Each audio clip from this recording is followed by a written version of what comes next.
Hello everyone, welcome to my channel. तो अभी अब हम बात करते हैं हमारे नेक्स्ट चैप्टर की, जो कि हमारा फंडामेंटल के अंदर है। तो 13 चैप्टर इसमें स्टार्ट हो गया। 13 चैप्टर के अंदर आ जाता है हमारा स्पेसिमेन कलेक्शंस एंड टेस्टिंग। तो स्पेसिमेन कलेक्शन का मतलब हो जाता है कि जिस भी बॉडी के जिस भी पार्ट या जिस भी फ्लूइड का हम टेस्ट कराते हैं तो उसको कैसे कलेक्ट करते हैं। तो उसको हम स्पेसिमेन, जो टेस्टिंग के लिए जो फ्लूइड ले जाते हैं, जैसे कि ब्लड टेस्ट कराना, यूरिन टेस्ट कराना, स्पूटम टेस्ट कराना, तो जब इनका टेस्ट हम करते हैं तो इसको कलेक्ट कैसे करते हैं, पेशेंट से किस तरीके से लिया जाता है, क्या क्या उसके लिए प्रिंसिपल्स हैं, किन किन चीज़ों का ध्यान रखा जाता है और किन किन चीज़ों से बचा जाता है इन्फेक्शन के लिए। तो नर्स को किन किन चीज़ों का ध्यान रखना, तो वो सारी की सारी चीज़ें इसके अंदर है। स्पेसिमेन कलेक्ट किया जाएगा और उसको कैसे टेस्ट किया जाता है, तो ये सारी की सारी चीज़ें इसके अंदर हम समझेंगे नर्स के बेस पे। ठीक है, तो नेक्स्ट देखते हैं इसके अंदर हम। अभी हम सबसे पहले इसमें देखेंगे, इन्होंने सबसे पहले दिया है कि प्रमात्र of the correct collection of the specimen of directly effect of client diagnosis, treatment and recovery. तो इन्होंने बताया कि भी जो अच्छी तरीके से जो कलेक्शन जो कलेक्ट किया जाता है हमारा स्पेसिमेन, तो वो डायरेक्ट हमारे इफेक्ट किस पे पड़ता है, पेशेंट का डायग्नोसिस करते हैं, उसका ट्रीटमेंट करते हैं, उसकी रिकवरी कैसे होगी, इनके टेस्ट अच्छे से होगा, अच्छे तरीके से प्रॉब्लम का पता लगेगा जब से, तो अच्छी तरीके से इलाज हो पाएगा। ठीक है, तो most often of the nurse responsible person of the collection of specimen. तो सबसे पहले रिस्पॉन्सिबल पर्सन नर्स होता है, जो किसी भी तरीके के सैंपल लिए जाते हैं। तो इसमें जो टेस्ट वगैरह होते हैं, नॉट ए नर्स रिस्पॉन्सिबिलिटी। तो जो टेस्ट वगैरह जो कराए जाते हैं उसके लिए नर्स रिस्पॉन्सिबल नहीं होती, सिर्फ उसके सैंपल लेने तक की रिस्पॉन्सिबल होती है। तो नर्स में भी हेल्थ शेड्यूल टेस्ट प्रिपेयर, तो सारा जो चीजें होती हैं वो सारा नर्स ही प्रिपेयर करती है कि भी किस टाइम होगा, कैसे प्रिपेयर किया जाएगा, क्लाइंट जो है उसको कैसे रेडी किया जाएगा, कैसे असिस्ट किया जाएगा, फिजिशियंस के साथ जो उसकी परफॉर्मेंस है टेस्ट वगैरह करने की, तो उसके साथ कैसे उसका सहयोग करेगी, give after care of the client, और क्लाइंट को किस तरीके से, जो पेशेंट होता है उसको बाद में किस तरीके की केयर देगी। तो टाइम डेट ये सारी की सारी एडजस्टमेंट जो होती है, हेल्पिंग जो काम होता है वो सारा नर्स ही करती है। Certain of instance of the nurse may have to teach the client how to perform the test at home, blood glucose test. और जो नर्स होती है वो जो क्लाइंट होता है उसको बाद में ये चीजें सिखाती भी है कि अगर वो घर पे है तो वो अपना किस तरीके से घर पे टेस्ट कर सकता है, जैसे कि ब्लड ग्लूकोज टेस्ट, यानी कि जो शुगर वगैरह चेक की जाती है, तो घर में अपने जो पर्सनल जो इक्विपमेंट्स लाए जाते हैं उनके द्वारा आप ब्लड शुगर चेक कर लेते हैं, तो उनको बताती है कि आपको किस तरीके से अपनी ब्लड शुगर वगैरह चेक करवानी है। तो वो इस तरीके की चीजें भी पेशेंट को सिखाती है। तो नेक्स्ट देखेंगे इसमें। सबसे पहले हम इसमें देखेंगे कलेक्शन ऑफ यूरिन स्पेसिमेन।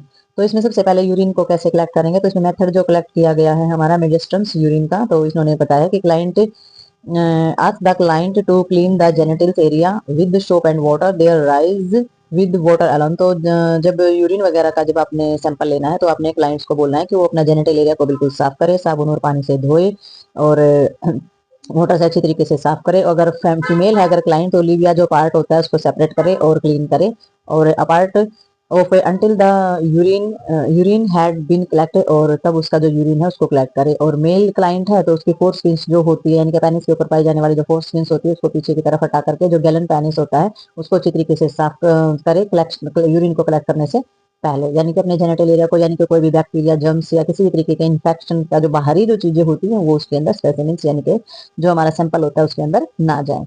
ठीक है, क्योंकि पता किस चीज का लगाना है, पता इंटरनल चीजों का लगाना है, यूरिन के अंदर जो अंदर प्रोसेस चल रहा है, और बाहर की जो प्रॉब्लम्स है उसका वो जो है साफ सफाई रख के ही अंदर का जो सैंपल्स होता है, जो सैंपल्स होते हैं यूरिन के, वो लिए जाते हैं। तो नेक्स्ट देखेंगे इसमें हम। यूरिन का जो एग्जामिनेशन होता है वो किस तरीके से कराया जाता है, तो ये हमारा एग्जामिनेशन से होता है, मतलब कि जो टेस्टिंग कराई जाती है वो एक अलग से होता है, एक होता है एग्जामिनेशन, यूरिन को देखकर ही पता लगाना कि भी किस तरीके की प्रॉब्लम हो सकती है। तो इसमें अमाउंट होता है जो इसमें दिया गया 1000 से 2000 ml जो यूरिन होता है वो हमारा 24 आवर्स के अंदर जो है वो नॉर्मल माना जाता है। यूरिन का जो आउटपुट होता है वो डिपेंड होता है हमारा वाटर इनटेक पर भी, कितना पानी पीते हैं उस हिसाब से आपका यूरिन आउटपुट भी जाएगा। और कोल्ड वेदर के अंदर जो है हमारा आउटपुट इंक्रीज भी हो जाता है, हॉट वेदर के अंदर हमारा जो आउटपुट होता है यूरिन का वो कम हो जाता है, यानी कि गर्मियों में हमारा जो यूरिन है वो कम पास आउट होगा क्योंकि पसीने के जरिए हमारा फ्लूइड निकल जाता है, और सर्दियों के अंदर जो है वो हमारा यूरिन पास आउट ज्यादा होता है। तो इसमें कलर देखा जाएगा, नॉर्मल यूरिन जो है पहले येलो कलर का होता है, अंबर कलर का होता है, और जब क्वांटिटी हमारी यूरिन की ज्यादा बढ़ जाती है तो कलर बिकम पाले येलो, तो बिल्कुल ही हल्का जो पीले रंग का है यूरिन वो हो जाता है। और जब क्वांटिटी यूरिन की कम हो जाती है तो कलर जो है बिकम डीप येलो, तो उसमें थोड़ा सा गाढ़ा पीले रंग का हो जाता है। तो ये तो एक आम चीज है, ये तो आप भी देख सकते हैं सिम्टम अपने यूरिन के साथ कि भी किस तरीके का हमारा यूरिन होता है। जो क्लियर आप जी भर के पानी पीते हैं और थोड़ा सा ज्यादा वाटर इनटेक करते हैं तो आपका जो यूरिन है वो बिल्कुल ही हल्के येलो कलर में आएगा, और येलो कलर भी खत्म हो जाता है। बट जब आप पानी कम पीते हैं तो आपका जो यूरिन होता है वो येलो कलर का हो जाता है। अपीयरेंस कैसी दिखेगी, जो नॉर्मल यूरिन होता है वो बिल्कुल क्लियर होता है, नो डिपॉजिट, और उसके अंदर कुछ भी जमाव नहीं होता है। ऑडोर हम देखते हैं कि नॉर्मल यूरिन जो होता है वो हमारा अरोमेटिक ऑडोर होती है। नॉर्मल यूरिन जो होगा जो उसकी एक जो मतलब की खुशबूदार चीज मतलब कि एक इतनी ज्यादा तीखी बदबू उसकी नहीं होती है, स्मेल होती है वो ठीक ठीक सी स्मेल होती है। तो इसमें तो बल्कि अरोमेटिक लिख रखा है, यानी कि सुगंधित वो चीजें लिख रखी हैं। यूरिन जो है collected and kept of the sometimes strong of the amino smells. तो कभी कभी जो है हमारा अगर उसके अंदर बहुत ज्यादा यूरिन जो है जो कलेक्ट करते हैं तो समटाइम्स उसके अंदर स्ट्रॉन्ग स्मेल्स हमारी हो जाती है। ठीक है, एम्यूनेटिक जो हमारी मतलब कि इम्यूनिटी स्मेल्स हो जाती है, यानी कि थोड़ा सा तीखी जो हो जाती है, यानी कि उसमें डिकम्पोजिशन ऑफ यूरिया अगर हो जाते हैं ना तो उसमें थोड़ी सी स्मेल ज्यादा हो जाती है, यूरिया जमा हो जाता है तब। तो रिएक्शन क्या आएगा, रिएक्शन में जो हमारा नॉर्मल जो यूरिन होता है उसके अंदर जो है हल्की एसिडिक चीजें बढ़ जाती है, पीएच लेवल जैसे 5। स्पेसिफिक ग्रेविटी जो होती है इसके अंदर, जो स्पेसिफिक ग्रेविटी होती है हमारी यूरिन की, तो 1.0162 to 1.025 with normal fluid intake. Normal अगर हम जो फ्लूड इनटेक करते हैं, पानी पीते हैं, तो उसके साथ हमारी जो ग्रेविटी है वो इस तरीके से होती है। स्पेसिफिक ग्रेविटी जो होती है यूरिन की वो ड्यू टू सब्सटेंसेस और डिजोल्व द यूरिन की, वही हमारी जो सब्सटेंसेस हैं वो किस तरीके के हैं और जो यूरिया है वो कैसे डिजोल्व हो रहा है, तो उस पर डिपेंड करती है हमारी स्पेसिफिक ग्रेविटी। तो इस तरीके से हम थोड़ा बहुत हल्का फुल्का एग्जामिनेशन जो है वो यूरिन का ऐसे हो सकता है, जो कि डॉक्टर ही देख करके बता सकता है एग्जामिनेशन के दौरान इन चीजों को। और कुछ हम थोड़ा बहुत हम भी अंदाजा लगा सकते हैं कि यूरिन जो है बिल्कुल गाढ़ा पीला है या फिर हमारा हल्का है या बदबूदार है, किस तरीके की अपीयरेंस हमारी यूरिन की है। तो नेक्स्ट देखेंगे इसमें हम, ये मारा जाता है यूरिन पीएच। तो यूरिन पीएच का तो आपको पता है अल्कलाइन और एसिडिटी रिफ्लेक्टिंग होता है, जो हमारी किडनी की एबिलिटी को मेंटेन करता है। नॉर्मल हाइड्रोजन की जो कंसंट्रेशन होती है और प्लाज्मा होता है हमारा एक्स्ट्रा सेलुलर फ्लूइड के अंदर। ठीक है, तो इसमें जो नॉर्मल पीएच होता है हमारे यूरिन का वो हमारा 4.6 से 8 तक होता है, बट यूजुअली जो एवरेज होती है बिलो 7 हमारी अराउंड होती है, पीएच 6 स्लाइटली ऐसे। तो हमारा 7 की एवरेज के अंदर ही हमारा यूरिन का पीएच जो है वो देखा जाता है। तो इसमें सारी की सारी हमारी किडनी की एबिलिटी देखी जाती है, इसको मेंटेन, जो हमारा एक्स्ट्रा सेलुलर फ्लूइड होता है उसके अंदर जो प्लाज्मा की हाइड्रोजन जो कंसंट्रेशन होती है उसको नॉर्मल मेंटेन करने की एबिलिटी जो हमारी किडनी की होती है उसका पता चल जाता है नॉर्मली इसमें जो हम पीएच देखते हैं उसके अंदर। ठीक है, तो आगे देखते हैं इसमें हम।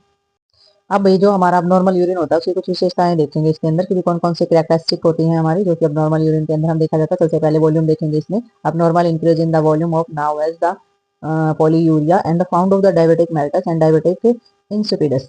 तो भाई ये हमारी दो शुगर की फॉर्म होती है, इंसिपिडस और हमारे डायबिटिक मेल्टस, ये हमारी शुगर की फॉर्म होती है दोनों। तो अब नॉर्मल इंक्रीजिंग जब हमारी वॉल्यूम बढ़ती है, पोलीयूरिया में क्या हो जाता है, जब हमारी जो यूरिन की अवस्था बहुत ज्यादा मात्रा में बढ़ जाती है, जब हम बार बार यूरिन जाते हैं, यूरिन पास आउट बहुत ज्यादा मात्रा में करते हैं, तो वो डायबिटीज की कंडीशन के अंदर हम इस तरीके की प्रॉब्लम जो पाई जाती है।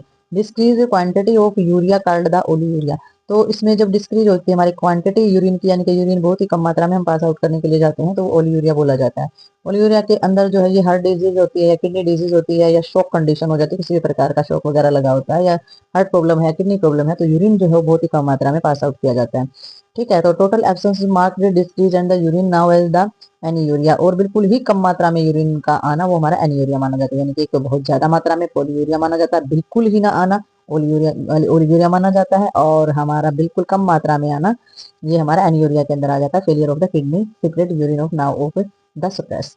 ठीक है, तो ये हमारा किडनी के फेल होने या हमारा जो यूरिया वगैरह है इसमें यूरिन के अंदर, तो वो सारी की सारी चीजें इसमें सप्रेशन के अंदर दिखाते हैं। ठीक है, तो इसमें कलर क्या हो जाता है हमारा, ग्रीन ब्राउनिश कलर अगर हो जाता है तो हम कैसा क्या मानेंगे कि बाइल साल्ट है या फिर बाइल पिगमेंट है वो हमारे ज्यादा बढ़ गए हैं। ठीक है, रेडियस ब्राउन अगर माना जाता है तो यूरोबिलिनोजेंस हमारा बढ़ गया है इसके अंदर।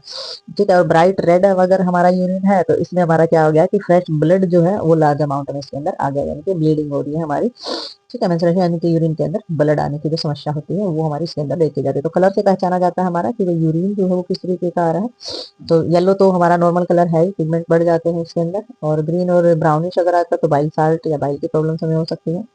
ठीक है, रेडिश ब्राउन होता है तो हमारा यूरोबिलिनोजेंस। तो इस प्रकार से हमारा कलर देख के भी एग्जामिनेशन किया जाता है, नहीं तो फिर टेस्टिंग के लिए हमारा यूरिन दिया जाता है, उसमें हमारा कंप्लीटली पता चलता है कि पिगमेंट है, सब्सटेंसेस है, बाइल है, या फिर ब्लड की कुछ मात्रा हमारे यूरिन के अंदर आ रही है, तो वो सारा का सारा एग्जामिनेशन किया जाता है, पता लगाया जाता है प्रॉब्लम्स का।